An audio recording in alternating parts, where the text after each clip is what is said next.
Voir en cette 4e semaine, un peu compliquée pour tout le monde, je crois. Oui? Non? Tant mieux, si ce n'est pas le cas. Je voudrais d'abord remercier 3 personnes très importantes, très discrètes lors des conférences. Ce sont des personnes grâce auxquelles la technologie fonctionne.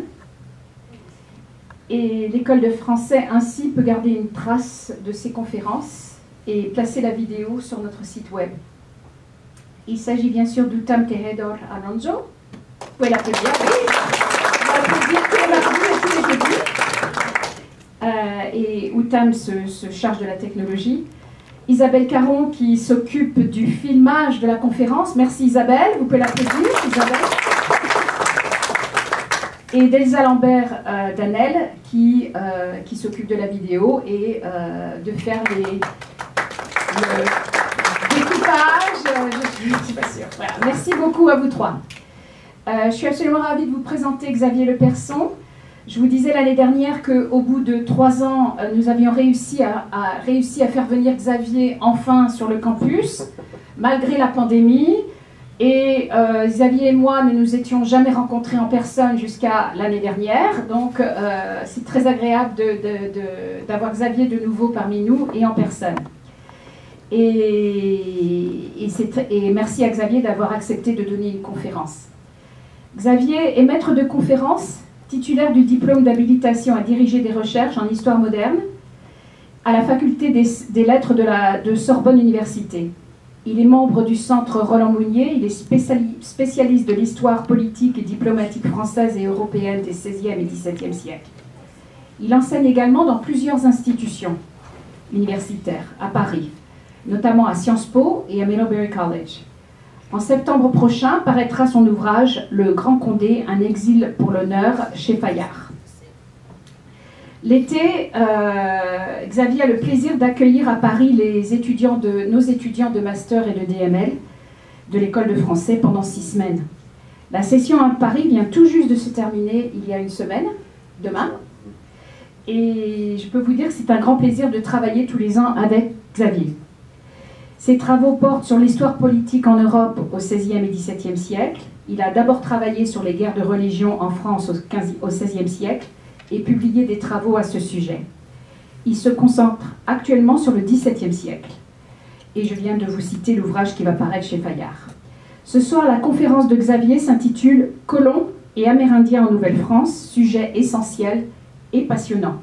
Veuillez accueillir Xavier très chaleureusement, s'il vous plaît.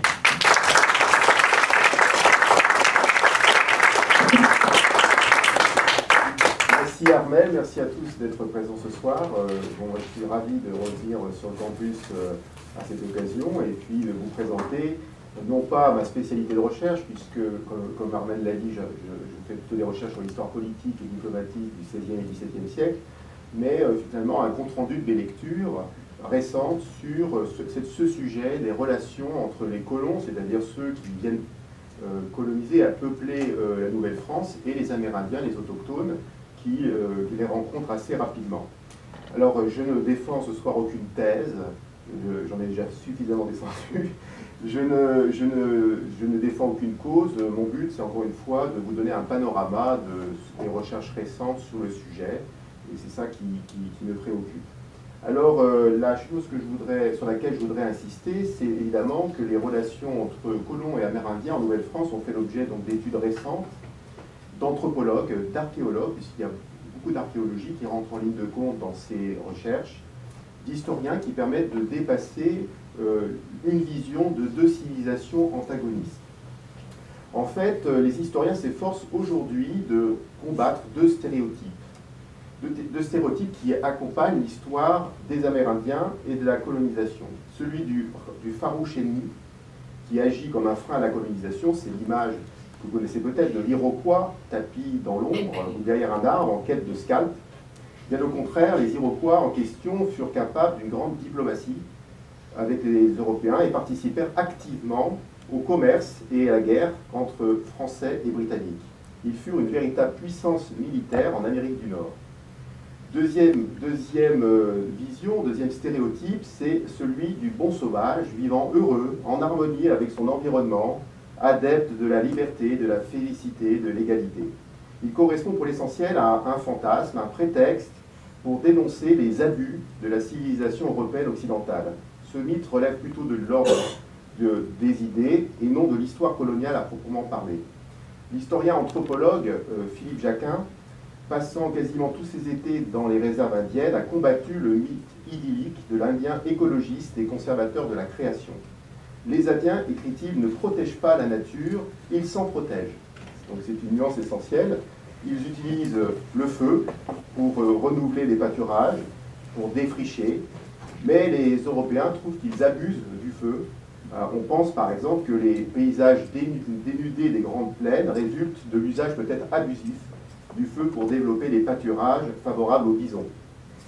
Il y a aussi, bien sûr, cette surchasse. Vous savez qu'on va le voir, je vais en parler, les Amérindiens ont fourni aux Européens des fourrures d'animaux. Et l'arrivée des Européens a provoqué évidemment une possibilité de commerce avec eux, et les Amérindiens se sont mis à pratiquer la surchasse, et on sait que plusieurs espèces ont disparu au XVIIe, XVIIIe siècle du fait de cette surcharge. Autre idée remise en cause récemment par les historiens, c'est l'idée selon laquelle les Français auraient eu une aptitude particulière à s'entendre avec les Indiens d'Amérique du Nord. Leur approche des Indiens aurait été beaucoup plus conciliante que celle et tolérante que leurs concurrents britanniques. Cette vision de la colonisation française a été largement façonnée a posteriori, sous la Troisième République, au moment où se construisait donc le Second Empire colonial français. Donc effectivement, elle n'a pas été plus pacifique, cette colonisation, puisqu'il faut rappeler quand même que dès le début du XVIIe siècle, Samuel de Champlain, même s'il sait nouer des alliances avec les Hurons, dont nous parlerons, n'hésite pas à montrer, à user de la force militaire.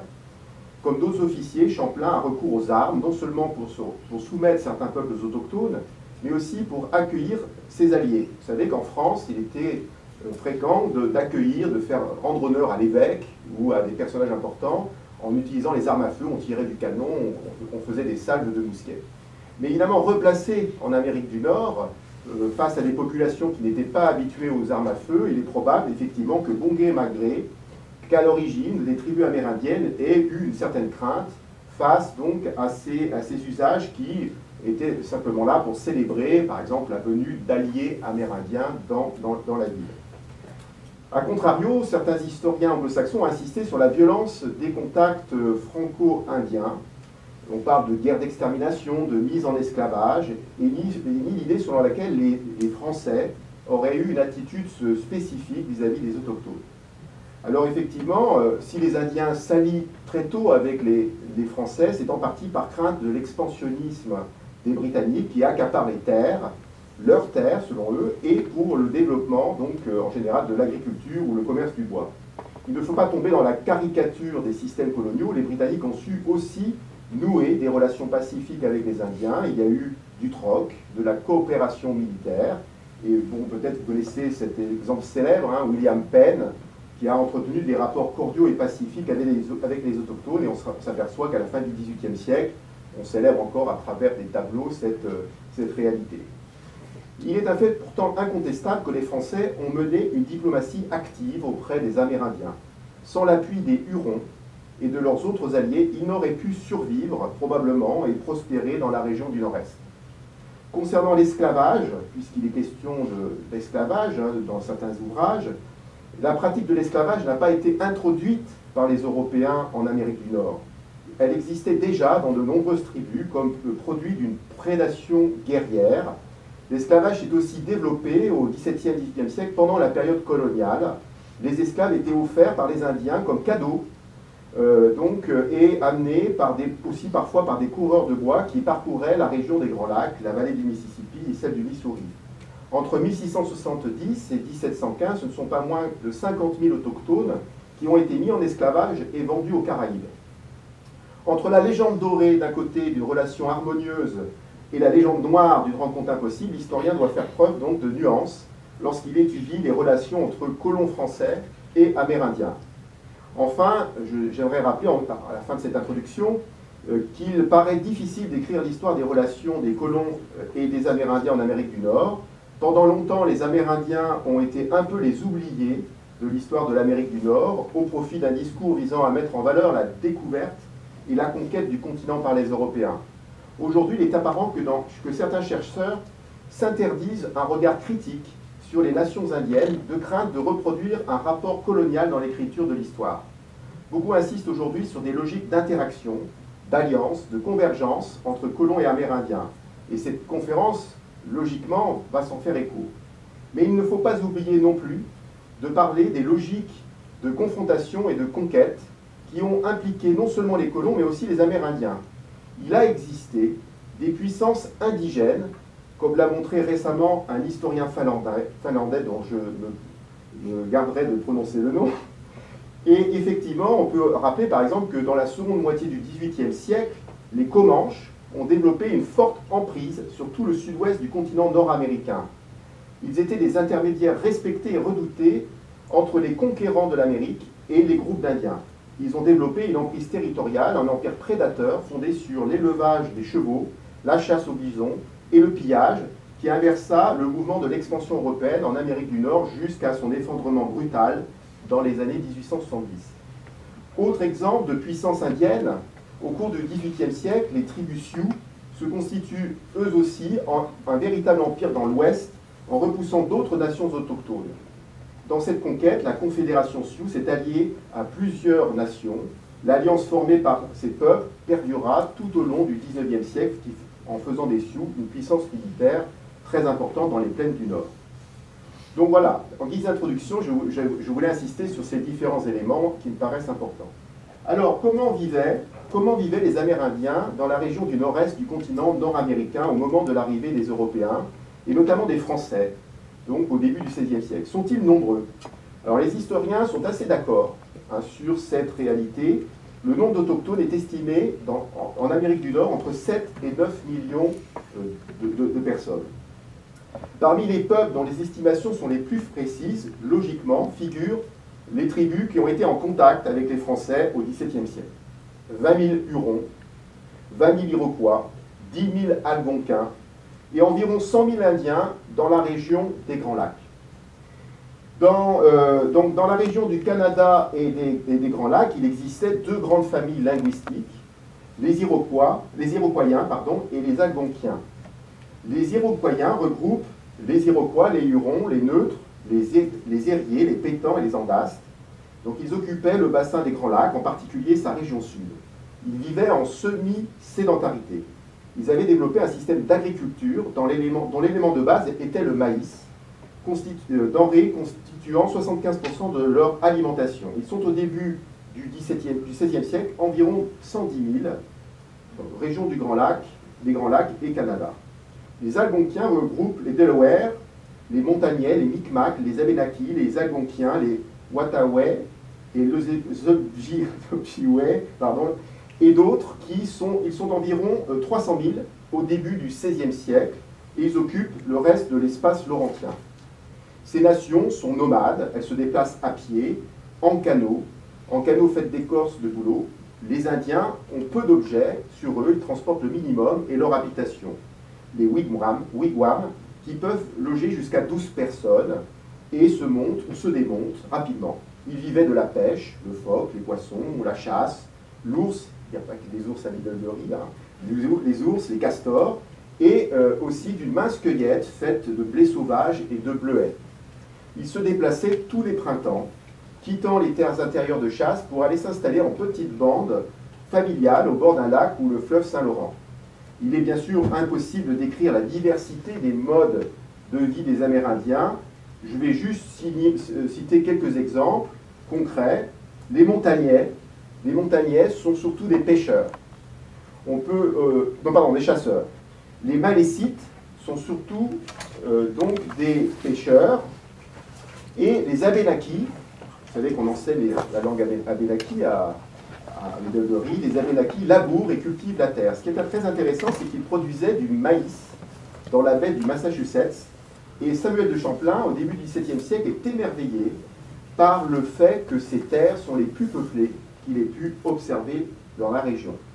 Ces peuples étaient donc marqués par une grande diversité de modes de vie, émigraient souvent, Et il faut savoir que ces peuples vivaient différemment de la plupart des Européens. Ils ne pratiquaient pas l'élevage, par exemple, pas l'élevage de troupeaux, ça les rend donc dépendants de la chasse, et cela ne leur permet pas de bénéficier de bêtes pour labourer. Sur le plan technique, ils ne connaissent pas le principe de la rotation. Ils ne possédaient pas de roues, de charrettes, de rouets.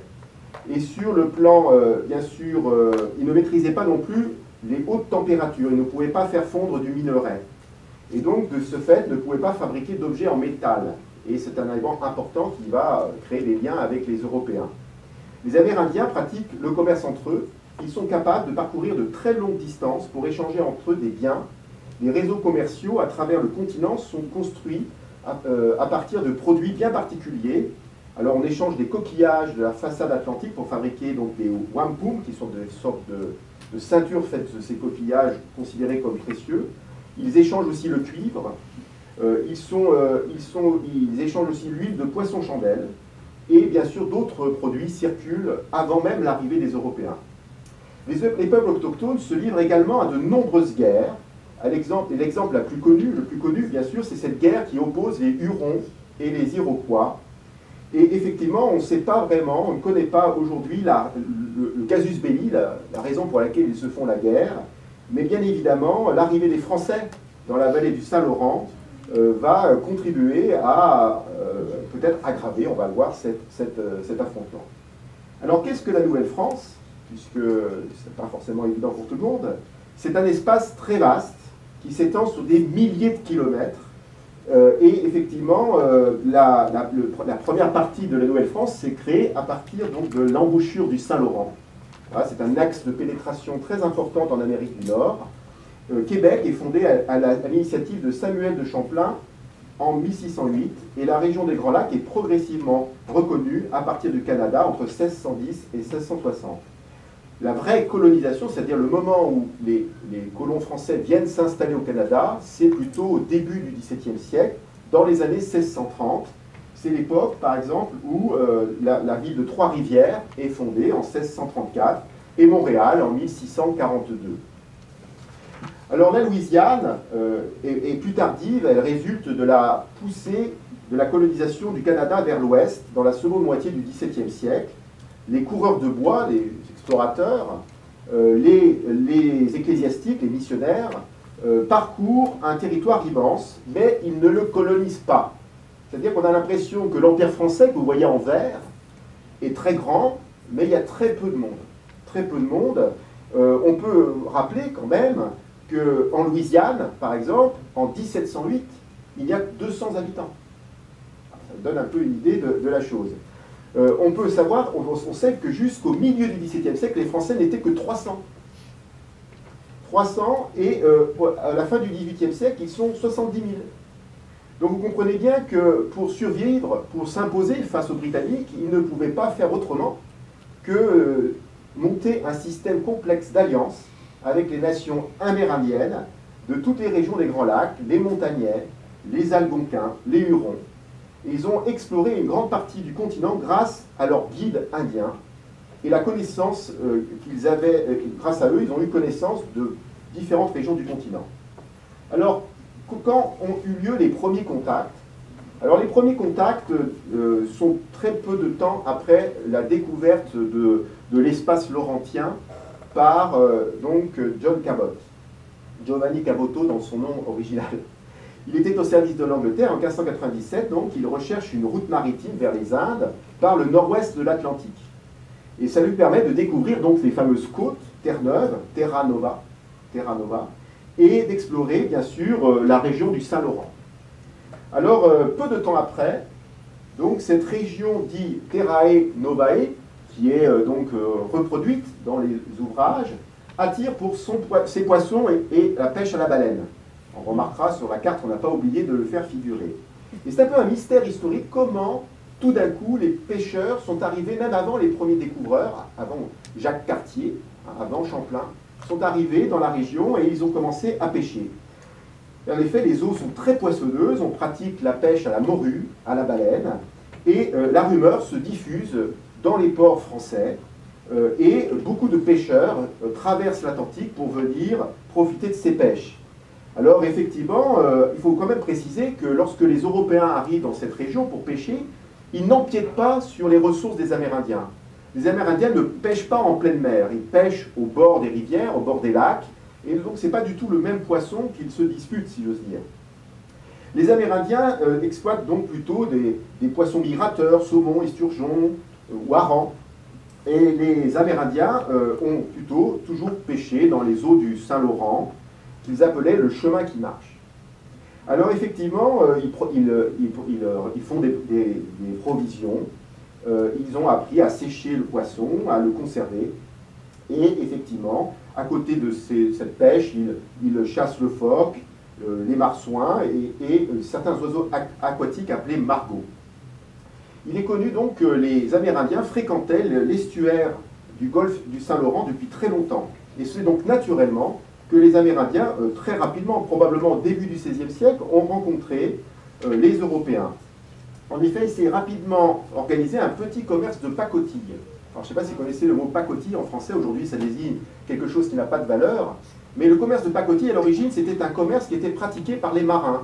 Ils possédaient des objets qu'ils pouvaient vendre dans les ports qu'ils visitaient dans le monde entier, et que la vente un peu interlope, c'est-à-dire interdite, était autorisée pour ces petits objets. Et donc, très rapidement, les Amérindiens de la région de l'embouchure du Saint-Laurent et les Européens vont trouver un terrain d'entente. Les Amérindiens vont offrir, dans l'échange, des peaux. Et les Européens vont offrir des petits articles en fer, hameçons, couteaux, qui les intéressent beaucoup puisqu'ils ne les fabriquent pas. Les pêcheurs faisaient donc du troc, probablement donc dans la région donc de la Gaspésie, que vous voyez en haut à droite sur l'écran. Et c'est à cette époque-là, effectivement, où par exemple Jacques Cartier, vous savez que Jacques Cartier est arrivé dans la région, il est passé près donc de Gaspé, et Jacques Cartier est très étonné. Il est très étonné en 1534 lorsqu'il arrive, début juillet, il rencontre un groupe important de Micmacs, une tribu qui se trouve dans la région, qui viennent avec 40 ou 50 bateaux près de lui, manifestement familiers du commerce avec les Français. Ils lui firent des signes, montrèrent quelques pots avec des perches, et plus tard, Jacques Cartier rencontre même des montagnais, que je vous ai présenté tout à l'heure, sur la rive nord du Saint-Laurent, et les Indiens montent sans crainte à bord du bateau, comme s'ils avaient, dit-il, été français. Alors cette communication, donc, il n'est pas le premier sur place, et cette communication, on peut s'interroger comment parlent-ils entre eux. Alors on parle effectivement d'une langue commerciale, une lingua franca, comme on dit, et qui est constituée probablement de mélanges de mots empruntés dans les deux langues, une langue très simplifiée, et on pratiquait toutes les langues à la fois. Alors parce qu'il y avait parmi les Français, vous aviez des Bretons, des Basques. Les Basques vont pêcher très loin à la baleine. À Saint-Jean-de-Luz, on allait jusqu'en Islande et on va jusqu'au nord-est de l'Amérique du Nord. Et effectivement, aussi plus tard, l'anglais. Malheureusement pour les Français. Et donc un pêcheur basque raconte par exemple que les Indiens avaient parcouru plus de 1600 km en canot le long donc du Saint-Laurent pour venir échanger, donc commercer avec les Basques. Donc effectivement, ces eaux poissonneuses, ce commerce qui commence à s'organiser sur place, n'a pas tardé à donc attirer sur place d'autres nations, et notamment les Anglais. Et la fréquentation est même musclée. Dans les années 1580, à la fin du XVIe siècle, il faut s'imaginer qu'il y a à peu près 500 navires qui viennent dans la région par an et qui se disputent les eaux autour de Terre-Neuve. Et parfois, effectivement, ça se passe mal.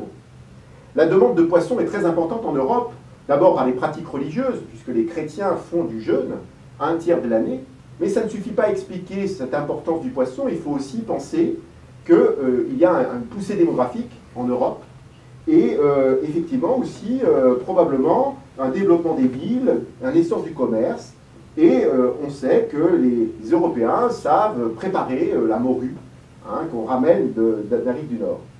Donc la morue, c'est le premier grand produit nord-américain qui a été largement diffusé en France.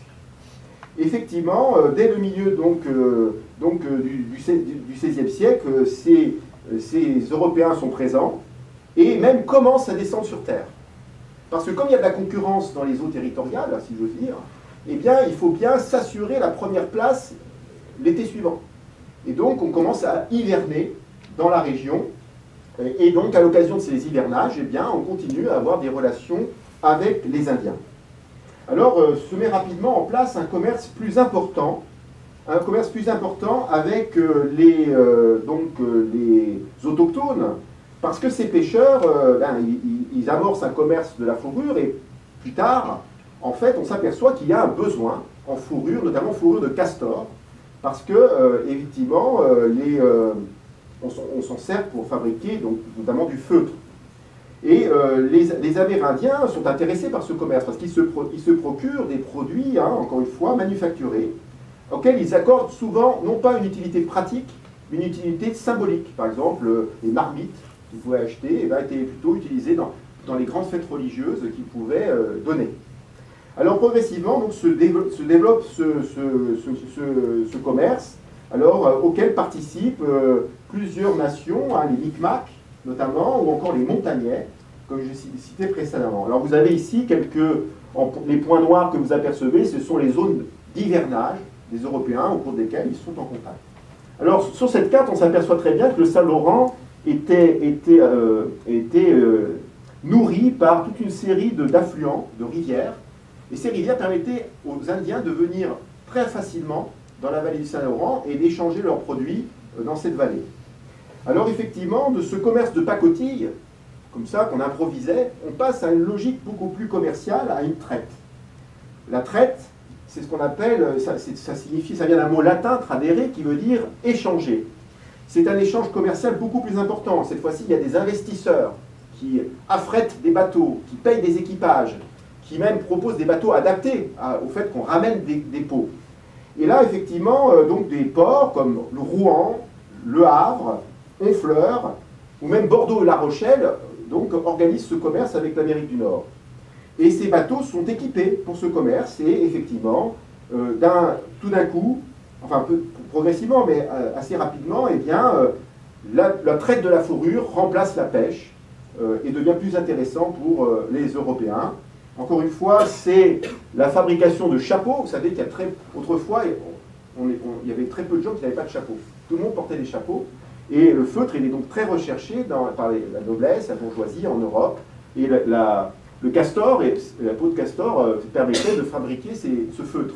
Alors je précise au passage que le castor était considéré comme un poisson. Et donc par exemple, au Canada, on le mangeait même pendant les jeûnes. Voilà. Donc c'était plus riche quand même que le poisson.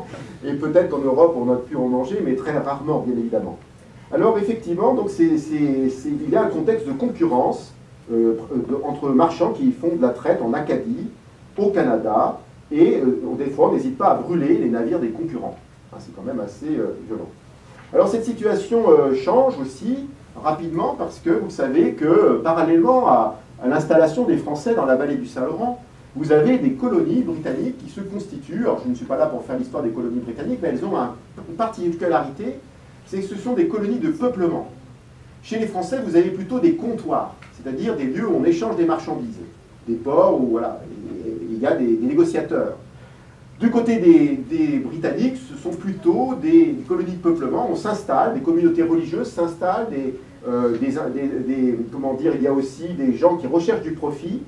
Et effectivement, donc très rapidement, les Britanniques se retrouvent dans une situation beaucoup plus favorable. Donc la colonisation anglaise, c'est une colonisation de peuplement, et les Français de comptoir en quelque sorte. Et effectivement, les Indiens ont beaucoup aidé donc les Français à survivre à ces hivers terrifiants et souvent meurtriers, et ils leur ont appris aussi à échapper à la famine et à assurer leur survie sur le territoire. Et bon, ils ont une piètre image. Les Indiens ont une piètre image des Européens qui supportent mal la rudesse du climat, qui craignent les moustiques, qui sont maladroits à la chasse. Et les Indiens, eux, sont capables de leur apprendre à semer le maïs, ce qui est très important, bien évidemment. Alors, les Français se lient en amitié avec un certain nombre de tribus. Et la tribu essentielle, ce sont les Hurons.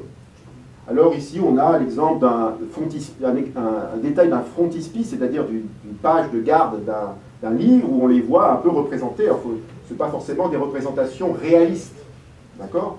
Effectivement, les Hurons sont des agriculteurs sédentaires. Ils sont organisés en une confédération de 4 tribus dont les villages s'étendent près du lac Simcoe. Plus au sud se tiennent la nation du tabac, la nation neutre, avec lesquelles les Hurons sont en bon voisinage. Dans les colonies d'Amérique du Nord, donc, eh bien, les colons ont besoin des conseils des Hurons pour mettre en valeur les terres. Parce que qui vient de France, ce sont souvent des personnes originaires des pays de la Loire, si j'ose dire, ou de l'ouest de la France. Et ils sont habitués à cultiver la terre, ce sont des agriculteurs. Et donc ces Indiens aident les Français à mettre en valeur ces terres dans une région qu'ils connaissent mal, bien évidemment.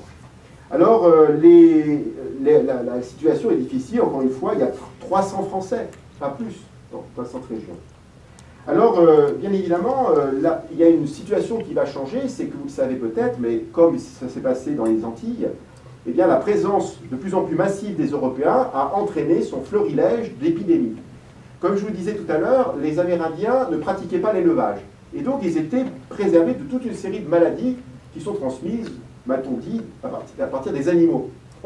Et donc, effectivement, ils ont souffert très rapidement de très nombreuses épidémies. On sait qu'aujourd'hui, 90% des populations autochtones ont disparu, sont morts, entre le XVIe et le XVIIIe siècle. Et la cause essentielle fut la confrontation aux microbes, aux virus, des Européens contre lesquels ils n'étaient pas immunisés. Les autres raisons qui sont souvent invoquées sont minimes. La guerre entre tribus ou l'alcool. Mais il faut rappeler donc que les autochtones n'étaient pas immunisés contre des maladies qui font des ravages, la variole, la grippe, le typhus, le choléra, la peste, les oreillons, la rougeole et même la varicelle. C'est la varicelle qui est une maladie bénigne en Europe, elle peut être mortelle pour ceux qui ne sont pas immunisés. Donc, pour vous donner une idée, eh bien, il y a quand même des situations très inquiétantes. Par exemple, les Hurons étaient 30 000 au début du XVIIe siècle, ils ne sont plus que 9 000 au milieu du XVIIe siècle. Les Iroquois sont 22 000 en 1630 et 6 000 au début du XVIIIe siècle. Alors, ce n'est pas inexorable, il faut le dire. Certaines nations ont pu repartir une fois immunisées, elles ont eu à nouveau des enfants, mais ça contribuait à affaiblir la part démographique, le poids démographique de ces Indiens dans ces régions. Alors, bien sûr, ce qui n'a pas arrangé les choses, ce sont les guerres. Les guerres sont au cœur des relations entre Amérindiens, mais aussi entre Amérindiens et Européens. Effectivement, les Hurons sont en guerre avec les Iroquois, même s'ils sont dans la même famille, dans la même langue, ils sont dans la même famille de langue que les Iroquois, ils sont en guerre contre les Iroquois, et effectivement, ces Iroquois forment une confédération importante de 5 nations. Et ces Iroquois sont en guerre contre les Hurons. Et les historiens se sont interrogés, pourquoi se font-ils la guerre? Alors on a souvent avancé la rivalité autour du commerce de la fourrure. En fait, il apparaît que ça peut être aggravé les choses, cette rivalité autour du commerce de la fourrure, mais on pense aujourd'hui que c'est plutôt des pratiques guerrières pour compenser la mortalité épidémique. Il fallait donc capturer chez l'adversaire des hommes et des femmes pour empêcher le dépeuplement de la tribu, en quelque sorte. Donc il faut s'imaginer que les captifs permettaient de remplacer les défunts, les morts, et assurer la continuité du groupe. D'accord ? Donc ces 5 nations, ces 5 nations iroquoises ont joué un très grand rôle. Alors les Français qui se sont alliés avec les Hurons, bien évidemment, sont entrés aussi en guerre contre les Mohawks, notamment, qui étaient donc les Iroquois contre lesquels combattaient les Hurons. Alors le premier à les combattre, c'est Samuel de Champlain. En 1609, il est à l'époque gouverneur, et il veut aider ses alliés montagnais et algonquins, et on réunit donc des forces pour combattre les forces Mohawks. Les Mohawks sont vêtus, dans ce premier combat, d'armures de roseaux, et se rassemblent sur les rives du lac, qui porte aujourd'hui le nom de Champlain, pas très loin d'ici. Et lors de la première bataille contre les Européens, les Mohawks subissent une défaite douloureuse. Face à eux, ils ont de l'artillerie, enfin des fusils, des arquebuses, et eux ne n'ont que des flèches. Donc voilà, la victoire est facile pour Champlain, bien évidemment. Et les Français, deviennent des acteurs de ces conflits. La deuxième confrontation est aussi difficile pour les Mohawks, puisque Champlain essaye de faire le siège d'une ville au nom d'Aga, qui est une des principales villes iroquoises, et là c'est un échec. Il n'arrive pas à prendre la ville, il y a une résistance véritable, hein. On s'aperçoit d'ailleurs que les Amérindiens étaient capables de faire des fortifications. Et même Champlain est blessé à l'occasion de cette bataille. Et donc on raconte que lors de cette bataille, de ce siège de la ville, les femmes et les enfants ont participé à la défense donc, de la ville. Donc vous voyez, ils ne sont pas si nombreux que ça, ces Français, et malgré l'aide des Amérindiens, ben, tout n'est pas possible en matière militaire. Alors effectivement, troisième campagne contre les Iroquois, qui n'aboutit pas, bien évidemment, et les Iroquois, les Mohawks, vont s'organiser. C'est pour ça qu'on ne peut pas parler de tribus amérindiennes qui sont démunies face aux Européens. Ils subissent au départ les abus des Européens et peut-être aussi des défaites militaires, mais au bout d'un moment, ils s'adaptent. Et effectivement, ces Mohawks, patiemment, ils vont acheter des armes. Ils vont acheter des armes, pas auprès des Français, mais plutôt auprès donc, des Britanniques et des Hollandais surtout. Et lorsqu'ils seront en mesure de combattre, ils vont combattre à ce moment-là. Les Hurons, de leur côté, obtiennent difficilement des armes de la part des Français, parce que les Jésuites ont dit qu'il fallait mieux armer les gens convertis. Alors comme ils étaient loin d'être tous convertis, eh bien ils ont au moins été aidés par les Français de ce point de vue-là. On comprend la situation. Pourquoi les Français n'arment pas les Hurons? Ils sont 300. Face aux Hurons qui sont en supériorité numérique, ça serait très dangereux s'il y avait une révolte, une rébellion. Donc il faut limiter ce risque. Alors les Iroquois vont prendre leur revanche, en tout cas sur leurs adversaires Hurons, et effectivement, ils vont, au milieu du XVIIe siècle, ils vont faire parler la force. Hein. Ils ont réussi à se procurer plus de 500 fusils, alors que du côté des Hurons, il n'y en a que 120.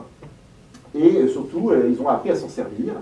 Et le résultat de cette bataille, c'est que la Huronie donc, est dispersée, c'est-à-dire que les Hurons sont vaincus définitivement. Et les Français prennent conscience que cette fois-ci, ils ne pourront pas faire face aux Iroquois, ils ont besoin de l'aide du roi. Alors, la dispersion des Hurons, on la voit, elle se fait un peu partout. Certains restent dans la vallée du Saint-Laurent, d'autres s'éloignent de cette région. Ils sont vaincus. Alors, on a conscience en France, de cette puissance indienne. Et l'un des exemples les plus célèbres, c'est peut-être le grand carrousel du Louvre de 1662. Louis XIV organise un spectacle équestre dans les jardins des Tuileries, alors au départ c'était un petit jeu pour être déguisé, et puis il y a une certaine émulation qui se fait, et donc le thème de la fête, vous savez, des fois il y a le bal masqué, le thème de la fête, c'est les nations les plus renommées, les nations les plus puissantes dans le monde. Alors Louis XIV se déguise en romain, Monsieur, frère du roi, se déguise en perse, le grand Condé se déguise en turc, le duc d'Enghien, le fils du grand Condé, se déguise en indien, et le duc de Guise se déguise et devient le roi de l'Amérique et guide les sauvages d'Amérique. Donc vous voyez, c'est une réalité, c'est peut-être une fête, ils n'ont pas conscience de ce que c'est, mais probablement qu'à la cour, on a eu vent de cette puissance indienne à travers donc l'opération des Iroquois. Donc les Amérindiens sont considérés comme une puissance fascinante, suffisamment fascinante pour en faire un spectacle. Alors en 1763, Louis XIV décide d'agir. Il décide d'agir et d'administrer directement la Nouvelle-France. Il envoie donc, il va mettre en place une administration sur laquelle je ne m'étendrai pas, mais en revanche, il envoie aussi des troupes. Il envoie un régiment, qu'on appelle le régiment Carignan-Salière, qui débarque, 1200 soldats débarquent en 1665 sous les ordres du marquis de Tracy, et ils vont mener 2 raids, alors ils sont armés jusqu'aux dents, hein, ils vont mener 2 raids destructeurs chez les Iroquois. Et les Iroquois prennent conscience de 2 choses. Bien que les Français ont des ressources extérieures. Et donc, ces ressources peuvent venir les aider. Et effectivement, qu'effectivement, il va peut-être falloir trouver un moyen d'entente. Donc l'arrivée du régiment n'est pas seulement une victoire psychologique, elle a aussi été l'occasion pour les Français de découvrir par eux-mêmes le continent. Pourquoi? Parce que les Hurons étant décimés, en grande partie, et dispersés, les Français ont dû prendre en main eux-mêmes la découverte du continent. Et c'est à cette époque qu'on découvre la vallée du Mississippi et qu'on va jusqu'en Louisiane. C'est une conséquence de la guerre entre les Iroquois et les Hurons. Donc effectivement, en plus, alors les Iroquois continuent à combattre les alliés des Français, parce que les Français cherchent d'autres alliés après les Hurons. Ils se tournent vers les Miami Illinois, les Renards, les Outaouais. Et en fait, eh bien, à chaque fois qu'ils trouvent un nouvel allié, les Iroquois attaquent cet allié. Donc il y a vraiment un conflit très important qui se noue à cette époque-là. Alors la participation des Amérindiens est aussi importante dans les affrontements franco-anglais. Car effectivement, les Iroquois se rapprochent des Anglais et s'assurent de leur soutien en matière d'armes, de nouvelles armes. Et pendant la guerre de la Ligue d'Augsbourg, entre 1688 et 1697, eh bien, la guerre évolue donc vers une coopération étroite, cette fois-ci entre les Amérindiens et les Européens. Il y a dans la guerre des troupes auxiliaires amérindiennes du côté français et des troupes auxiliaires du côté anglais.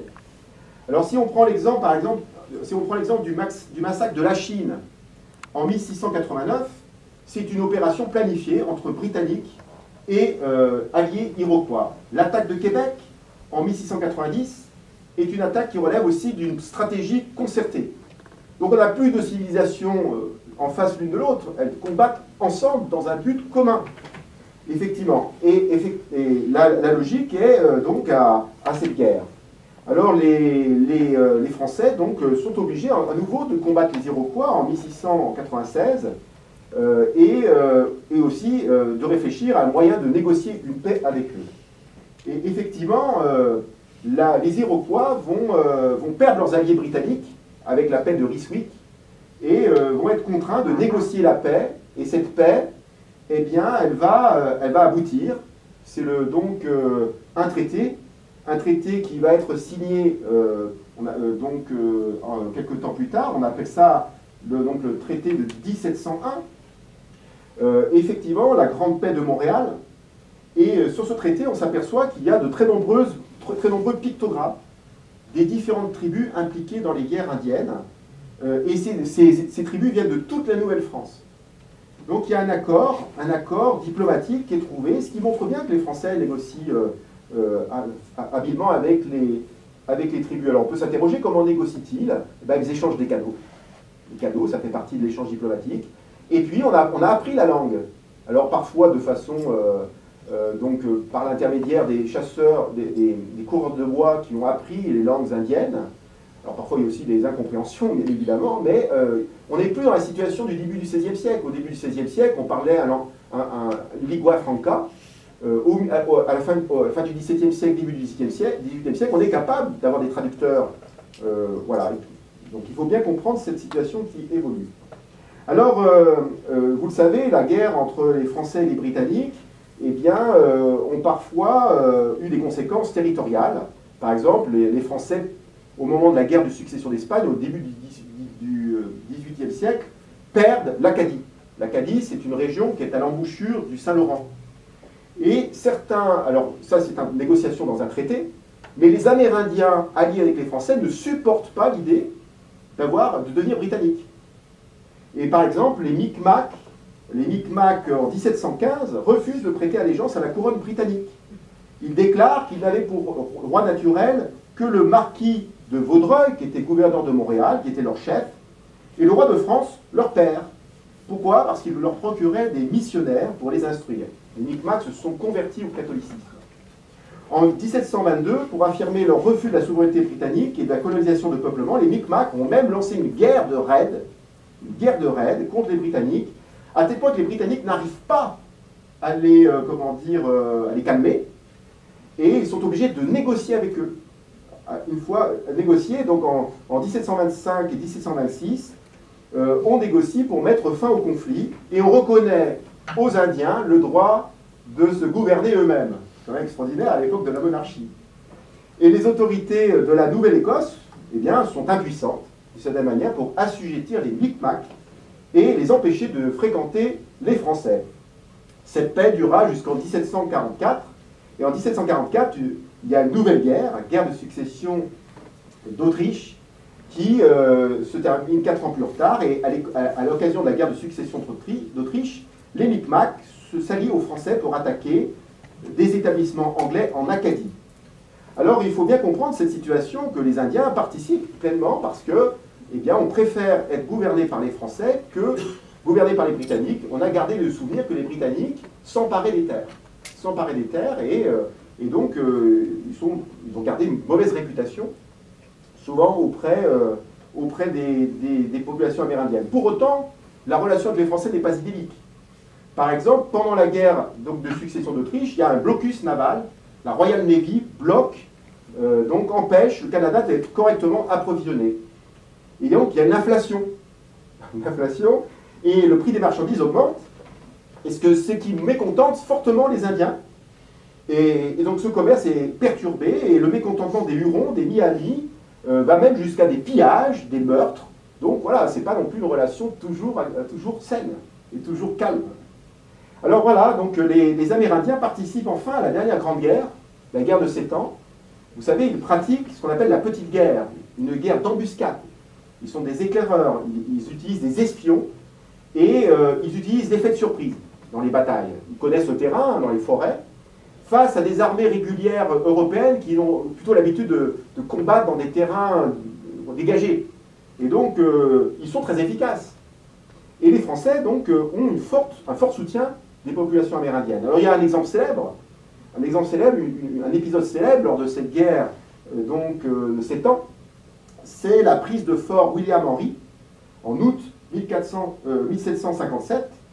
À cette occasion-là, le lieutenant-général et commandant en chef des forces armées françaises en Nouvelle-France, qui s'appelle Louis-Joseph de Montcalm, quitte Montréal pour aller assiéger ce fort, parce que comment domine-t-on le pays? On domine le pays dans des forts. Dans des forts, les forts contrôlent le pays autour. Et donc il y avait une raison stratégique, et il part avec 600 Amérindiens, 6 000 soldats français, et 6 000 soldats français et 1600 Amérindiens, pour s'attaquer aux positions britanniques. Alors cette armée était loin d'être homogène et disciplinée. Les sources distinguent souvent les Canadiens des sauvages. C'est comme ça qu'on distingue les troupes. Ce sont des troupes bigarrées et cosmopolites, mais ce n'est pas propre au Canada. Hein. En Europe, au XVIIe siècle, dans les armées du roi de France ou dans les armées de l'empereur, il y a des populations cosmopolites, et on parle aussi à une sorte de lingua franca hein, quand on combat. Et effectivement, donc, ces régiments indigènes étaient composés de 33 nations différentes, avec des pratiques guerrières différentes, des coutumes guerrières différentes. Et les autochtones, donc, ne sont pas des mercenaires à proprement parler, mais ils attendent une récompense de la guerre, c'est-à-dire du pillage, comme on le fait en Europe. Aussi, les mercenaires de guerre, en Europe, ils attendent aussi une prédation et de récupérer des produits. Donc, ils se sont engagés pour faire la guerre contre la colonisation britannique, et ils font le siège du fort. Alors, au cours de ce siège, les Anglais font reddition et négocient un accord avec les Français pour quitter le fort, sain et sauf, et laisser le fort aux Français. Sauf que ce qui va se passer, effectivement, c'est que dans l'après-midi du 9 août, quelques jours après cette reddition, eh bien, les Indiens vont donc s'attaquer aux blessés de la garnison anglaise qui était restée dans le fort, et ils vont même attaquer la colonne britannique qui quittait le fort. Donc effectivement, on peut s'interroger, il y a eu quand même 185 tués, entre 300 et 500 capturés, et ça a jeté un froid dans les relations franco-britanniques, parce qu'il y avait toujours cet accord d'honneur, quand on libère, on rend un fort, on doit laisser partir sains et saufs les soldats. En réalité, pour les Indiens, cette notion d'honneur n'avait aucun sens. Les autochtones ne sous-estimaient pas la bravoure, mais cela ne les interdisait pas d'achever les blessés, hein, c'était leur pratique, ou de les scalper. Parfois, l'obéissance n'était pas facilitée à cause des rivalités parmi les Indiens, mais aussi à cause de l'alcool. Voilà, l'alcool, ça désinhibe aussi. Bon. Donc, effectivement, ça a été un élément important. Je terminerai simplement en vous parlant du traité de Paris, qui met fin à la présence française en Amérique du Nord, vous savez que la France abandonne à l'Angleterre le Canada, les pêcheries de Terre-Neuve, le golfe du Saint-Laurent, mais aussi toutes les possessions à l'est du Mississippi. Et effectivement, cette période qui commence, c'est celle de l'intégration de ce Canada dans l'Empire britannique. Eh bien, il faut savoir que ça a impacté les Amérindiens. Certains Amérindiens ont quitté comment dire, la région pour aller s'établir plus à l'ouest. Ce fut le cas de très nombreuses tribus. Et puis aussi, les autochtones, lorsqu'ils restent, ont un espoir, la résurgence de la Nouvelle-France. Pour beaucoup d'Amérindiens, la guerre de 7 ans n'est pas terminée. Et effectivement, la nouvelle du traité de Paris de 1763 détermine beaucoup d'Indiens à déterrer la hache de guerre. Et effectivement, il y a un soulèvement très célèbre en 1763, ce qu'on appelle le soulèvement de Pontiac, qui est un Amérindien qui réussit à rallier toute une série de tribus, dont les Hurons, les Ojibwés, les Miamis, et les Shawnee, les Delaware et d'autres. Et cette confédération parvient à s'emparer de 9 forts britanniques. Donc après 1763, et les Anglais sont obligés, pour les calmer, de créer une vaste réserve pour les Indiens, appelée territoire indien, par une proclamation en 1763, et le conflit dure avec les Amérindiens jusqu'en 1766. Donc effectivement, cette guerre a eu une conséquence même, dit-on, sur la révolte américaine, vous savez, qui a mené à la guerre d'indépendance, parce qu'on a interdit aux colons d'aller plus à l'ouest à cause de cette population amérindienne. C'est un facteur parmi d'autres, bien évidemment. En conclusion, j'aimerais donc dire que les relations entre colons et amérindiens sont donc complexes. J'espère vous avoir fait comprendre que les choses ne sont pas manichéennes, et qu'elles sont beaucoup plus entremêlées. Entre le XVIe et le XVIIIe siècle, elles évoluent considérablement. Dès l'arrivée des Européens, les Amérindiens sont entrés en contact avec les Amérindiens, ont commercé, échangé. Les Amérindiens ont perçu le potentiel militaire des Européens dans le cadre des rivalités ou des guerres qu'ils se livraient. Ils ont cherché à obtenir le soutien, notamment des Français. Les Français, de leur côté, avaient besoin de se maintenir en Nouvelle-France, et ils avaient aussi besoin du soutien des Amérindiens, connaître le pays, ses ressources, trouver des alliés contre les Britanniques. Dès le début du XVIIe siècle, ils se sont mêlés, ces Français, aux guerres indiennes, notamment entre Hurons et Iroquois, sans prévoir la capacité d'adaptation des Iroquois. C'est une surprise, hein, ces sauvages qu'on mettait en déroute à coups d'arquebuse sont capables de s'organiser en armée utilisant l'arquebuse ou le fusil au milieu du XVIIe siècle et de mener des raids redoutables qui poussent Louis XIV à envoyer des troupes sur place, ce à quoi il s'était refusé jusqu'à présent. Donc effectivement, les Français pratiquaient une fine diplomatie fondée sur des échanges de cadeaux et sur recruter des troupes indigènes et pour dominer finalement cet espace immense qu'ils espéraient contrôler entre le milieu du XVIIe siècle et le milieu du XVIIIe siècle. Les autochtones comprennent l'importance qu'ils ont dans les guerres et les escarmouches européennes. Ils savent négocier leur soutien, obtenir des armes tout en prenant conscience qu'un autre monde existe de l'autre côté de l'Atlantique. Et effectivement, les Amérindiens ont parfaitement compris l'intérêt qu'ils avaient à combattre aux côtés des Français. Nous ne sommes plus, comme au début du XVIIe siècle, au temps où, comme l'écrit l'historien anthropologue Philippe Jacquin, les Amérindiens multipliaient les gestes de bonne volonté à l'égard des colons. C'est fini cette époque. Là, au XVIIIe siècle, c'est une autre époque, une époque d'interaction. L'interaction a fait évoluer les regards mutuels sur les populations. Et au XVIIIe siècle, les Amérindiens connaissent très bien les Européens, connaissent leurs pratiques de la guerre. Il en est de même réciproquement. Hein, quoi qu'on en dise, les Français connaissent les Amérindiens. Et effectivement, malgré tout, il y a des incompréhensions qui subsistent, avec des différences culturelles. Bien que la plupart des nations amérindiennes aient été en partie décimées par les épidémies, elles n'ont pas nécessairement décliné, à l'exemple de ces empires dont j'ai parlé, l'Empire Comanche ou l'Empire Sioux, qui se constituèrent à partir du milieu du XVIIIe siècle. Je vous remercie de votre attention.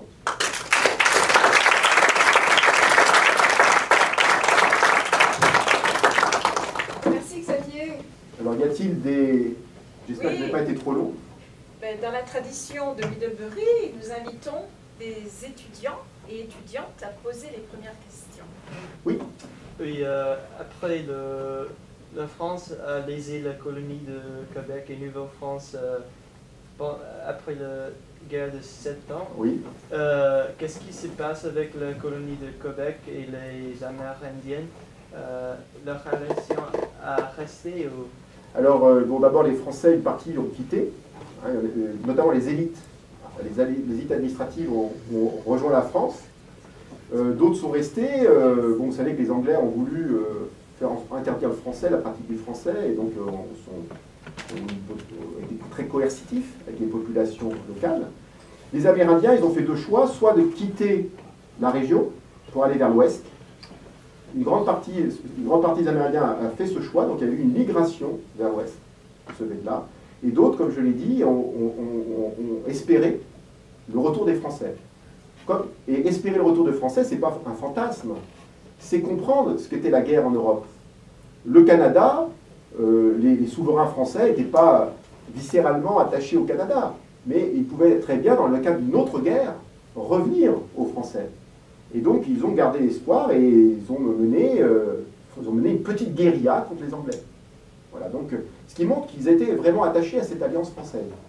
Et qui gardaient la mémoire, probablement, de relations difficiles avec les colons britanniques, qui étaient beaucoup plus nombreux sur le lieu, dans la région. Ouais. Merci. Regarde. Oui, si.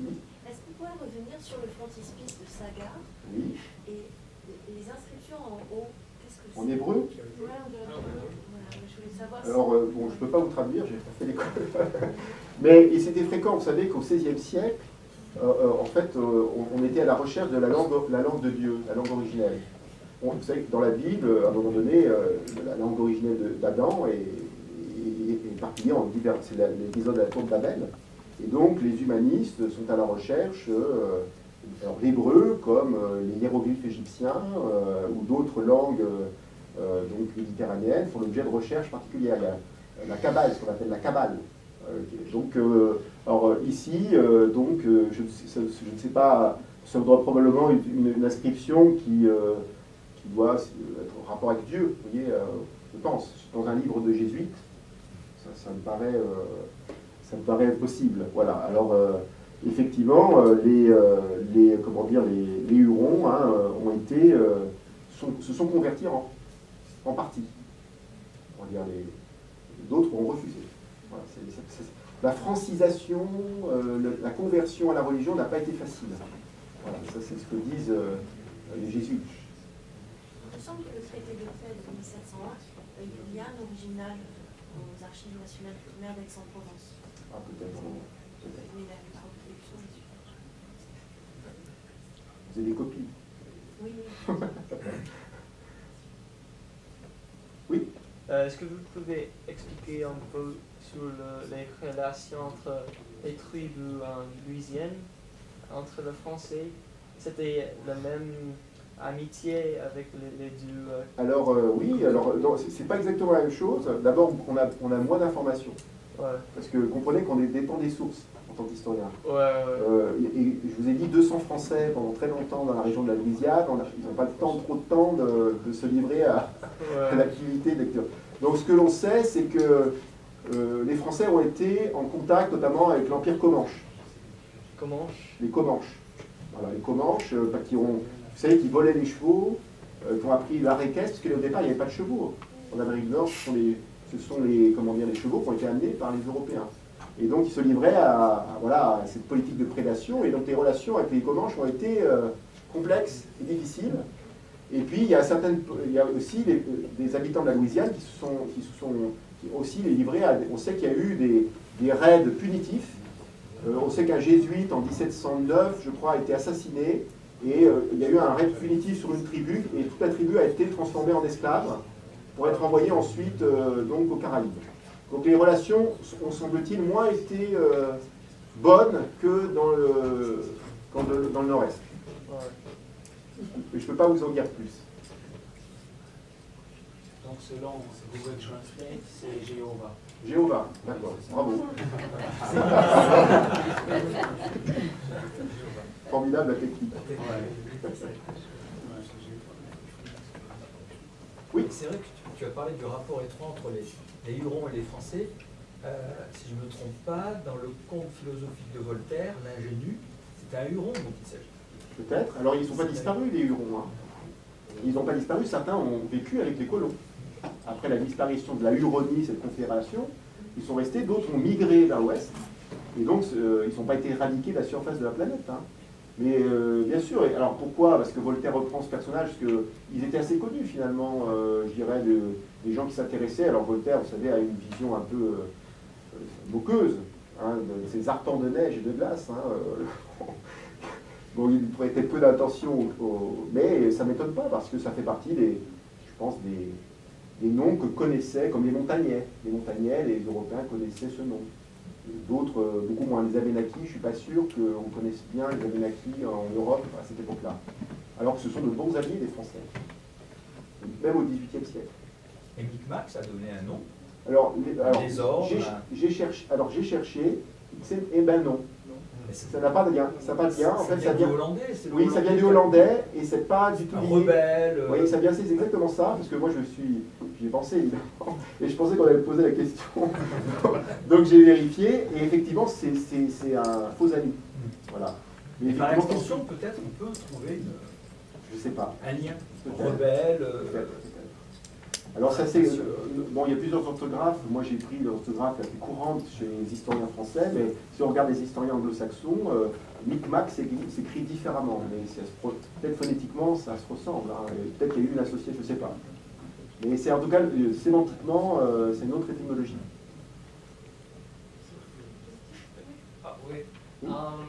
Comment le basque est devenu une lingua franca parmi les anciens? Je sais que c'est très difficile, le basque. Hein. Ça n'a rien à voir avec... mais bon, après tout, quelle différence? Les Amérindiens ne connaissaient pas plus le basque que le français. Donc peut-être qu'on désignait des objets en basque et ils étaient tout à fait capables de les comprendre. Voilà, on ne leur demandait pas de faire des poèmes en basque. Voilà, donc simplement... puis il y a du gestuel aussi dans les échanges. Alors, voilà, donc il y avait des Bretons aussi, donc probablement il y avait des Bretons. Ils ont dû se dire que c'était compliqué comme langage. Oui. Est-ce que vous savez environ combien de tribus ont visité le roi de France? Ah oui, alors il y a eu quelques Amérindiens qui ont été emmenés en Europe, et même dès l'époque de Louis XII.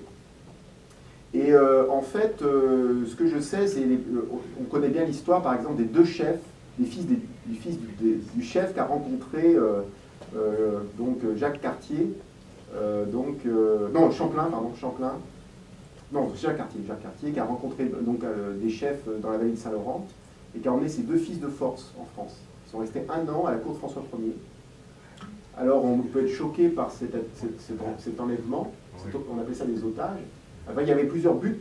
Hein. Du point de vue français, c'était à ramener des merveilles du Nouveau Monde. Hein. C'est quelque chose de merveilleux, ces hommes qui sont différents de nous. Il y avait aussi de faire des interprètes. Voilà, l'idée c'était de s'en faire des interprètes. Fils de chef permettrait peut-être de dialoguer avec les chefs et peut-être faire des diplomaties avec les chefs. Sauf que lorsque Cartier revient 1 an après avec les deux enfants, ça ne se passe pas très bien. Parce qu'ils n'ont pas bien accepté en fait, d'être emmenés en France. Et ils ne vont pas se montrer très coopératifs, on va dire, dans l'exploration du Saint-Laurent. Voilà. Et puis il y avait une deuxième crainte, c'est qu'on ne voulait pas non plus, quand il y avait des rivalités entre tribus, on ne voulait pas faire bénéficier à une autre tribu des avantages éventuels avec les Français. Voilà. Donc ça a gêné l'exploration, ça. Voilà, donc il y a eu quelques cas d'Indiens comme ça qui ont été emmenés, et pour en faire surtout des interprètes. Alors plus tard, c'est plus nécessaire. Plus tard, les coureurs de bois, c'est-à-dire ces gens qui parcourent, qui s'aventurent eux-mêmes dans l'intérieur du continent, ont appris non seulement les langues de certaines tribus, mais aussi ont pris parfois certains éléments de leur mode de vie. Voilà. Mais ça reste toujours une négociation faite de malentendus. Hein. Si vous me permettez, oui.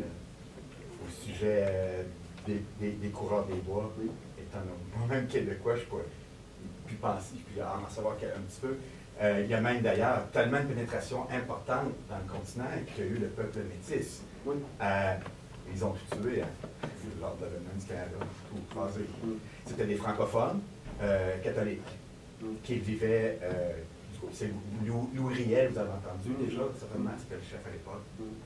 C'était des francophones rattachés. Oui, donc ils se sont rapprochés du mode de vie. Il y avait plus de 100 000. Oui. Il était plus de 100 000. C'est estimé. Oui. Qu'est-ce qu'il voulait dire quand il parlait des sauvages? C'était principalement... Alors, sauvage, au départ, c'est pas un mot qui est typiquement employé pour parler des Amérindiens. Le sauvage, au départ, c'est quelqu'un qui vit dans la forêt. Alors, c'était employé au départ dans ce sens-là. Les Sarrasins étaient considérés comme des sauvages. Ensuite, parce que ça désignait des gens qui sont, comment dire, dans la nature. D'accord? Ou qui sont différents en matière de civilisation. Donc les sauvages, c'était ce sens-là, voilà, ceux qui vivent dans la forêt. Ceux qui vivent dans la forêt, et ceux ensuite qui sont de mœurs différentes. Voilà, c'est ce sens, mais les Français l'utilisaient beaucoup, le terme sauvage, même au XVIIIe siècle. Ce qui est paradoxal, parce qu'au XVIIIe siècle, on peut estimer que les relations avec les populations amérindiennes étaient connues, enfin voilà, ils connaissaient ces populations. Mais il y avait des étrangetés, il restait des étrangetés dans leur vie, leur comportement, qui étaient différentes d'un point de vue des Européens. Oui. Et on sait quand le mot sauvage devient péjoratif en français?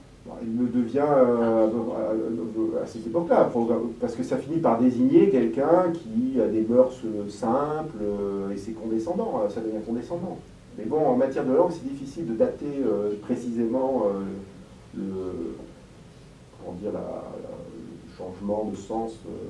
Bon, les dictionnaires permettent de le savoir. Il suffit de prendre les dictionnaires du XVIIIe siècle pour voir si, dans la définition des dictionnaires, on voit l'évolution du sens. Et encore une fois, les Sarrasins, par exemple, les musulmans, étaient considérés comme des sauvages au XIIe siècle. Bon. Oui. Est-ce qu'il y avait Est-ce qu'il y avait de communication après les Français ont quitté l'endroit pour espier les Anglais? En fait, il n'y avait pas de. Enfin, il y a toutes les populations francophones qui sont restées sur place. Elles ont certainement continué. Là, on est dans les hypothèses, mais elles ont continué à entretenir des liens avec les Amérindiens. Comme je l'ai dit, après la 1763, il y a un espoir chez les Amérindiens de faire revenir la Nouvelle-France et probablement il y a encore des communications avec les populations qui ont un point commun, c'est que elles sont maltraitées par les Britanniques. Voilà, elles ont un point commun face à eux. Mais après, encore une fois, en histoire, on dépend des sources. Et donc c'est une période qui est un peu dont on manque parfois d'éléments. J'ai pu remarquer d'ailleurs, par exemple, que le voyage de Samuel de Champlain, c'est encore une source majeure sur l'histoire des premiers contacts des Amérindiens, y compris par des historiens qui sont attachés par le sang à des tribus amérindiennes, qui font l'histoire d'Amérique du Nord. Ils ne peuvent pas se passer de la source de Champlain parce qu'il y a tellement peu de sources. Il y a très peu de sources sur cette période, il y a l'archéologie qui aide un peu, et on tourne toujours autour des sources qu'on interprète plus ou moins finement, et dans une logique différente. Oui. C'est juste pour apporter des informations. C'était hyper intéressant. Merci beaucoup. Le traité de 1701, moi je l'ai vu pour la première fois à Montréal, au musée de la Pointe-à-Calière. Donc c'est pas loin. Donc si vous êtes intéressé par cette période de l'histoire, il y a ce musée qui est génial sur l'histoire entre les colons et les indigènes d'Amérique du Nord et leurs relations et comment ça a influencé l'installation, la francophonie, l'anglophonie dans la zone de Montréal. Et les wigwams, du coup les habitations transportables. Voilà, transportables. Il y en a une en cours de construction au potager de Middlebury, Ah enfin, oui. le département d'architecture de Middlebury. D'accord. Donc c'est juste derrière les serres, donc si vous voulez la regarder, c'est Madame? Moi, pour additionner quelque chose, nous sommes en école de langue ici, probablement la communication en ce temps était en train sign talk ou in talk, parce qu'il y a ces langues qui est précurseur de la langue des signes américaine, qui était de l'indigène. Oui, la gestuelle. Oui, vous savez c'était que très important. même chez les Européens, on accordait une grande place aux gestes. On pensait que c'était un élément essentiel. C'était la langue universelle, les gestes. On pensait que bon, la parole s'était multipliée en multiples langues, alors que la gestuelle, on peut la comprendre, voilà, en parlant. Tout le monde sait dire comment l'addition. Il y a vraiment une communication spécifique documentée sur ça, donc c'est plus possible que la communication Aussi. a été... Et bon, il y a des historiens canadiens qui insistent beaucoup sur la place de l'objet dans la communication. C'est l'objet qu'on s'échange qui permet la communication et qui porte une valeur symbolique qui est dans les dialogues.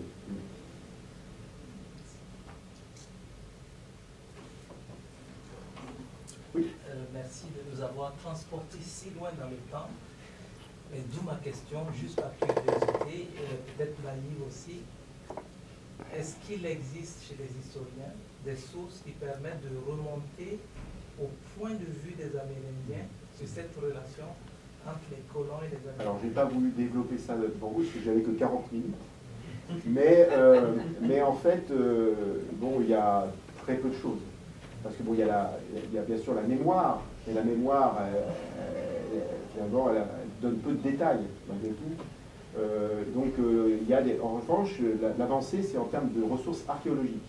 On a fouillé des cimetières, on a fouillé. Et qu'est-ce qu'elle dit, ces ressources archéologiques? Que telle tribu, à tel endroit, possédait des objets qu'on peut dater de telle époque, ce qui permet de mieux comprendre le moment du contact et comment s'échangeait, et la circulation des objets.